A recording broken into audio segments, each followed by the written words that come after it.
नमस्कार, मैं अरविंद और आप अरविंद जी ऑफिशियल से जुड़ चुके हैं। सबसे पहले क्षमा चाहूँगा कि कुछ गले में इन्फेक्शन है, चूँकि ठंड बहुत थी तो इसका प्रकोप है। खैर, आज हम लोग इस विषय पर बात करना चाहते हैं कि who will be the next prime minister of India. तो आप, ये गंभीर विषय है और ये एक मिस्ट्री बना हुआ है और उस मिस्ट्री को आज रिवील करने की कोशिश मैं करता हूँ कि कौन हमारे अगले प्रधानमंत्री होंगे। विभिन्न प्लेटफॉर्म पे, मीडिया के चैनल्स, यूट्यूब चैनल्स वगैरह में डिबेट में आपने भी सुना होगा और अपना परसेप्शन भी आप अपना बना के रखते होंगे, लेकिन मैं कुछ बिल्कुल एक अलग और तार्किक रूप से एक समीक्षा की है जिसके बारे में मैं आपको बताना चाहता हूं। और यदि आपको जजमेंट, यदि हमारा एस्पेक्ट ये किया हुआ अगर आपको अच्छा लगे तो आप ज़रूर कमेंट वगैरह ज़रूर कीजिएगा, इससे एक हौसला बढ़ता है।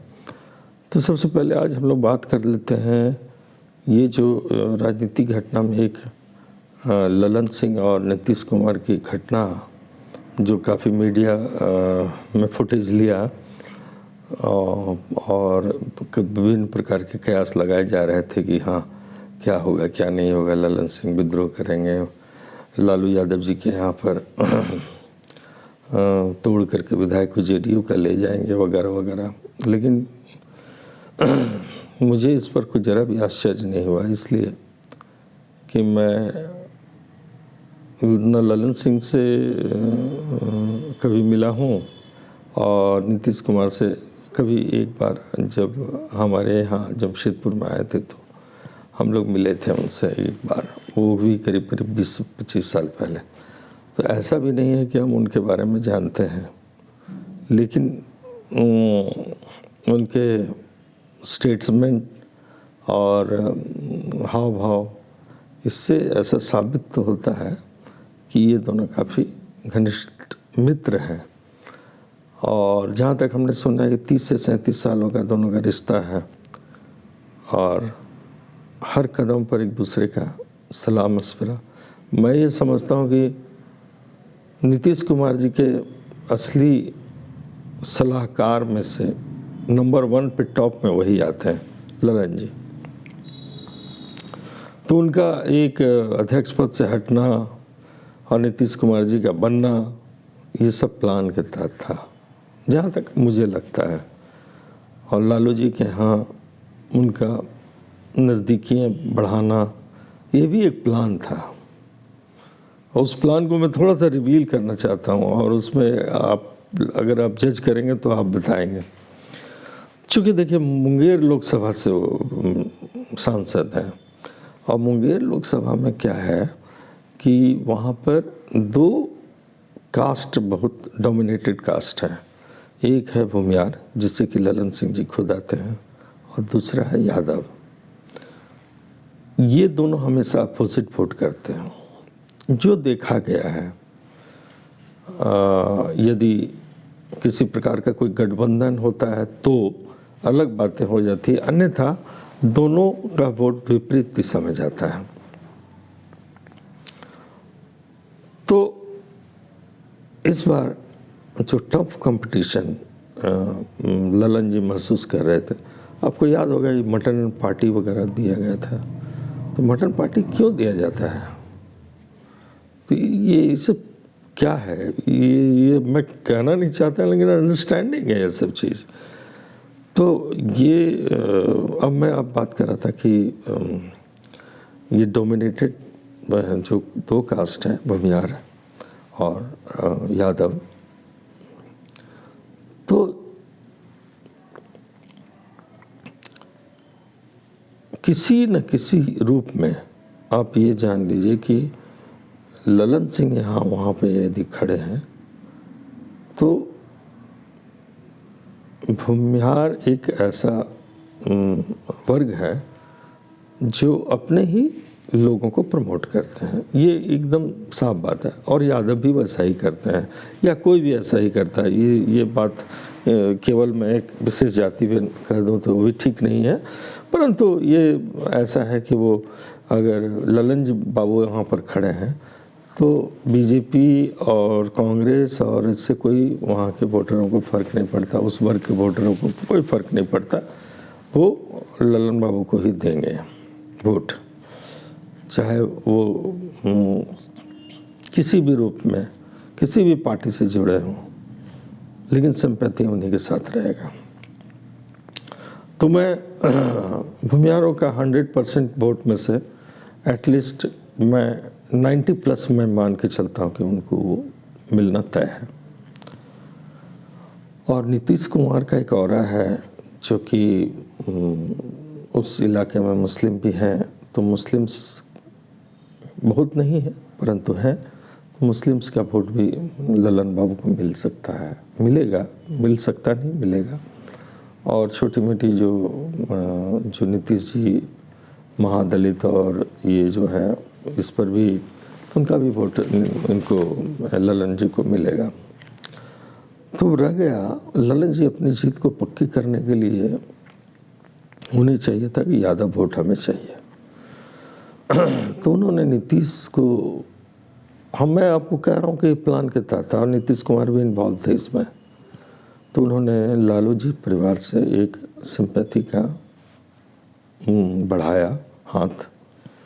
और आपको पता है मीडिया परसेप्शन बनाती है, तो मीडिया ने इस बात का परसेप्शन या ललन बाबू इस बात का परसेप्शन बनाने में कामयाब रहे कि मतलब वो एन केन प्रकरण जो है वो तेजस्वी यादव को मुख्यमंत्री बनाना चाहते थे या चाहते हैं। तो ये एक साइकोलॉजिकल वार है। तो क्वाइट नेचुरल है कि मुंगेर के यादव जो हैं उनमें एक ललन बाबू के प्रति सिंपैथी होगा। तो ये सिंपैथी जो है वो वोट में कन्वर्ट कितना होगा ये अभी कहा नहीं जा सकता, लेकिन ना जहाँ ना था उससे हाँ हो गया।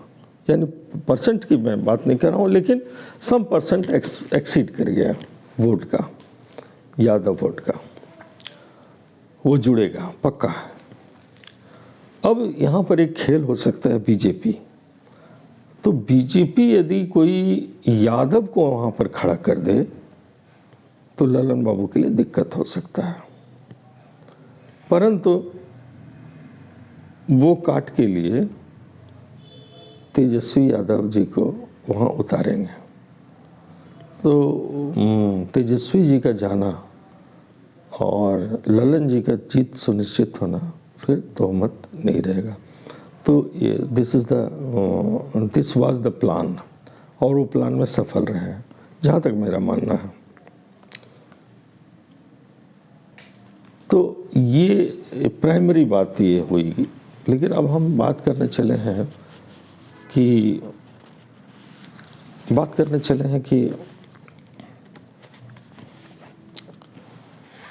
नीतीश बाबू की स्थिति पूरे देश के परिप्रेक्ष्य में प्रधानमंत्री के रूप में क्या है। तो वर्तमान स्थिति को देखते हुए कोई भी कह सकता है कि उनका अभी कोई चांस नहीं है, एकदम सिंपल से कोई चांस नहीं है। मतलब मोदी जी के सामने या दूसरे और भी है, खड़गे जी हैं और भी हैं, तो ये चांस नहीं है। तो मैं कहूँगा कि 2024 में नीतीश कुमार प्रधानमंत्री बन रहे हैं। कैसे बन रहे हैं ये मैं रिवील कर रहा हूँ आपको। 2-3 कदम मैं आपको बता देता हूँ। स्टेप नंबर 1 कि इंडिया एलायंस यदि कन्वेनर या पीएम के कैंडिडेट घोषित कर दे तो फिर नीतीश कुमार फुल कॉन्टेस्ट में रहेंगे। और ये स्टेप नंबर 2 कि इंडिया अलायंस से इतर इंडिया अलायंस 2 नीतीश कुमार खड़ा कर सकते हैं, और ये सिर्फ 5 राज्यों में ही ध्यान केंद्रित करेगी। नीतीश कुमार जी का मकसद क्या है? नीतीश कुमार जी का मकसद आप लोगों ने भी डिबेट वगैरह में भी सुना होगा, वैसे मैं आपको थोड़ी सी जानकारी दे दूं कि 543 सीट जो है वो लोकसभा की है। गवर्नमेंट फॉर्म करने के लिए चाहिए 272। वर्तमान स्थिति ऐसा कहता है कि ये मैजिक नंबर पाने के लिए नीतीश कुमार, बीजेपी का ये मैजिक नंबर न पहुंचे तो नीतीश कुमार का टारगेट क्या है? टारगेट ये है उनका कि वो बीजेपी को 200 से नीचे लेके आए सीट को। और नीतीश कुमार जो सोच रहे हैं 303 अभी वर्तमान में स्थिति बनती है उनकी 303। तो यदि वो 103 सीट घटाएंगे तो 103 सीट घटाएंगे कैसे? क्वाइट नेचुरल है कि टफ जॉब है। तो उसके लिए मैं थोड़ा सा आपको ये बताना चाहता हूँ और एक इस बीच में बहुत बड़ी बात कहना चाहता हूँ जिस पर आज तक किसी भी डिबेट में आपने नहीं सुना होगा। तो नीतीश कुमार जी का टारगेट क्या है कि बिहार में 40 सीट है, यूपी में 80, झारखंड में 14, हरियाणा में 10, ये दोनों में सब ये चारों मिलाकर हो जाता है 144। अब मैं नीतीश कुमार की अकेले की बात कर रहा हूँ, राहुल गांधी, खड़गे जी और उनकी सीट्स के बारे में जरा भी चर्चा नहीं कर रहा हूँ। अगर नीतीश कुमार जी को नहीं इंडिया अलायंस प्रोजेक्ट की तो आप ये जान लीजिए कि Nitish Kumar India alliance part 2 लेकर के चलेंगे, इंडिया अलायंस 2 लेकर के चलेंगे। और ये राज्य हो गए 1, 2, 3, 4 और एक हिडन मैं आपको बता रहा हूँ, बिहार, यूपी, झारखंड, हरियाणा, ये 4 राज्य मिला के 144 होते हैं। एक और राज्य है जिसको मैं रिवील करना चाहता हूँ। तो इनमें बिहार में 40 सीट की जगह वो 30 सीट अपना लाना चाहते हैं, जो कि संभव लगता भी है। यूपी में 80 सीट है, 80 में इन द वर्स्ट पोजीशन आपने सुना होगा फूलपुर वगैरह सारा चीज़ पूरा, और मौर्य और वहाँ उनके कुर्मी वोट्स और यादव वोट और मुस्लिम, ये तीनों यदि मिल जाते हैं तो फिर क्या स्थिति होगी, फिर वो अलग बात है। तो मैं वर्स्ट केस में मान के चलता हूँ कि वहाँ से 30 सीट वो लेके आएंगे। 30 सीट मैं नीतीश कुमार, मैंने इंडिया अलायंस 2 की बात कर रहा हूँ, इंडिया अलायंस 2 की बात कर रहा हूँ, not India alliance 1। India alliance 1 उसी यूपी में अलग लड़ेगी और नीतीश कुमार वहाँ कन्फ्लिक्ट नहीं करेंगे, मतलब उनको फ्री छोड़ेंगे। ये सेलेक्टिव, मुझे ऐसा लगता है। झारखंड में 14 सीट, 14 में से 8 ये निश्चित रूप से ले आएंगे, मुझे ऐसा लगता है। और हरियाणा में 10 सीट है, 10 में से 8, टोटल हो जाता है 76। 1 आउट ऑफ 144 में 76, ये इंडिया अलायंस 2 की बात कर रहा हूँ। और जो मैं रिवील करने जा रहा हूँ आपने कभी डिबेट में नहीं सुना होगा, लेकिन मेरा ऐसा मानना है कि नीतीश कुमार जी गुजरात के भी सेलेक्टिव जगह में लड़ेंगे। क्यों? क्योंकि वहाँ पटेल बाहुल्य जो क्षेत्र है वहाँ पर गुजरात में वो सेंध लगाएंगे। मैं अभी तक आपने कभी नहीं सुना होगा, किसी डिबेट में नहीं सुना होगा, लेकिन मेरा ऐसा मानना है कि गुजरात में ये चौंका देने वाली बात मैं आपको बता देता हूँ कि गुजरात में 26 लोकसभा सीट है। 26 लोकसभा सीट में एटलीस्ट 15 तो 16 तो वो जरूर खड़ा करेंगे। जीतेंगे कितना मुझे नहीं मालूम है, लेकिन अगर उन्होंने माहौल बना दिया तो यहाँ पर दो ही चीज़ अब आएगी। जो बिहार में जातिगत खेला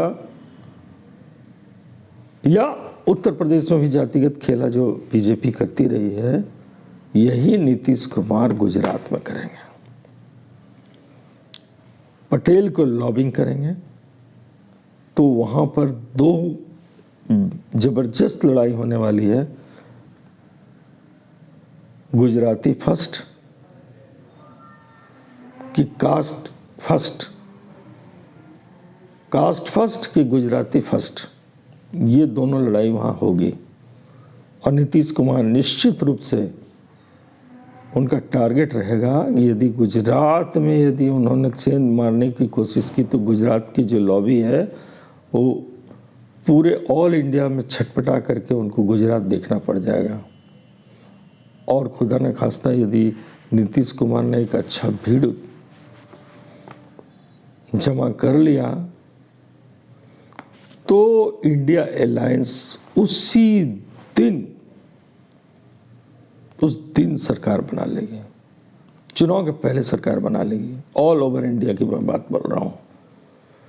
गुजरात में यदि नीतीश कुमार का एक सफल आयोजन हो गया, प्रोग्राम, चुनावी प्रोग्राम, और सफल, बहुत सफल प्रोग्राम हो गया, तो आप ये समझिए कि उसी दिन बीजेपी नीचे आ जाएगी।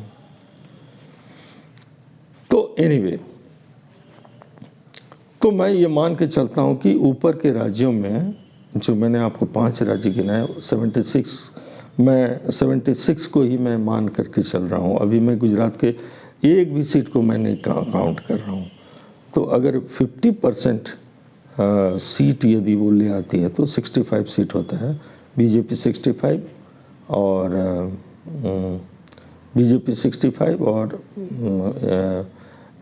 नीतीश कुमार वाली इंडिया अलायंस 265। अगर इंडिया अलायंस कंप्लीट हुई नीतीश कुमार के नेतृत्व में तो ये रेशियो बेतहासा बढ़ जाएगा। अगर मान के चलिए 55% यदि करते हैं तो उस वक्त जेडीयू को 71 सीट मिल जाता है। मैं जेडीयू मतलब मैं कह रहा हूँ कि केवल नीतीश कुमार का जो 5 राज्यों का जो खेला होगा उसमें 70-71 सीट लेकर के वो की होल्डर हो जाएंगे। अब जब की होल्डर हो जाएंगे तो मान के चलिए कि बीजेपी को 200 मिला और या 180 मिला, तो नीतीश कुमार, यदि मैं अभी भी कहता हूं कि नीतीश कुमार यदि इंडिया अलायंस, पूरे इंटैक्ट इंडिया अलायंस के प्रतिनिधि के रूप में लड़ेंगे तो सरकार तो निश्चित बन जाएगी, तो फिर बीजेपी का कोई क्वेश्चन नहीं रहेगा। लेकिन यदि राहुल गांधी या कांग्रेस अपने अहंकार में रहेगी और कि मैं सरकार बना लूँगा, बन जाएगा या दूसरे किसी को प्रोजेक्ट कर दूँगा, तो उस स्थिति में 180 से 200 सीट बीजेपी और 70 सीट वाले जेडीयू अलायंस, यानी इंडिया अलायंस पार्ट 2। और कहीं कमी बेसी अगर 5-10 सीट की हुई, ऐसे 270 हो जा रहा है, लेकिन और भी। तो मैं एक बात और साफ साफ बोलना चाहता हूं कि तृणमूल कांग्रेस जो है जो आज खड़गे जी के बारे में प्रस्ताव ममता जी ने किया, मैं जानता हूँ उनको भी, वो कॉरपोरेट लवर हैं, वो बीजेपी जेडीयू के अलायंस में सरकार बना लेगी। और भी बहुत से पार्टियां हैं, बना लेगी। तो मैं ये कहना चाहता हूं कि राहुल गांधी या कांग्रेस ये सोच रही है यदि कि नीतीश कुमार को बाईपास करके हम कुछ कर ले, संभव नहीं है। इसलिए मैं बोल रहा हूं। और एक चीज, ये जो बीजेपी की बात आप बोल रहे हैं ना कि अगर मान लीजिए 180 सीट आ गई और इनको 70 सीट आ गया, तो यहाँ पर जेडीयू उसी शर्त पर बीजेपी से समझौता, और बीजेपी से समझौता नहीं होगी, वो आरएसएस से समझौता होगी कि आप मोदी को बाईपास कीजिए, प्राइम मिनिस्टर मैं बनूंगा। नीतीश कुमार बोलेंगे मैं बनूंगा, और बीजेपी या आरएसएस को की मजबूरी होगी, जिस तरह बिहार में बना सरकार, उनको कम सीट देते हुए भी उनको सीएम बनाना उनकी मजबूरी ही थी, ठीक उसी आधार पर प्राइम मिनिस्टर बनाना भी उनकी मजबूरी होगी। लेकिन मैं निश्चित रूप से आपको ये बात अभी से कह देता हूँ कि अगर जनवरी के महीने में कांग्रेस या इंडिया अलायंस यदि डिसाइड नहीं करती है नीतीश कुमार के नाम पर, नीतीश कुमार को प्रधानमंत्री बनना है, जैसे भी बनना है, इंडिया अलायंस से तो श्योर शॉट है, क्योंकि नीतीश के ब्रेन के सामने वो आप बड़े बड़े चाणक्य बीजेपी को जोड़ लीजिए, कुछ नहीं है वो लोग, क्योंकि नीतीश कुमार का ब्रेन मजाक नहीं है, और ये आपको दिखेगा। तो बस यही एक छोटा सा एक वीडियो था। अगर आपको मेरी बात थोड़ी समझ आए, और अगर आपको न समझ आए, यानी कि मेरी बात न अच्छी लगी हो, तो आप निश्चित रूप से 100% आप कमेंट में लिखें कि किस कारण और क्या उसमें आपने मुझसे गलती हुई। इस प्रकार की अगर आप हमें करेंगे तो आगे और भी आगे हम लोग और भी कुछ सुधार करने की कोशिश करेंगे। बस आज इतना ही। बहुत बहुत शुक्रिया, और नव वर्ष की शुभकामनाओं के साथ सभी आप परिवार के साथ सुखी रहें, अच्छा रहें, यही शुभकामना है। धन्यवाद।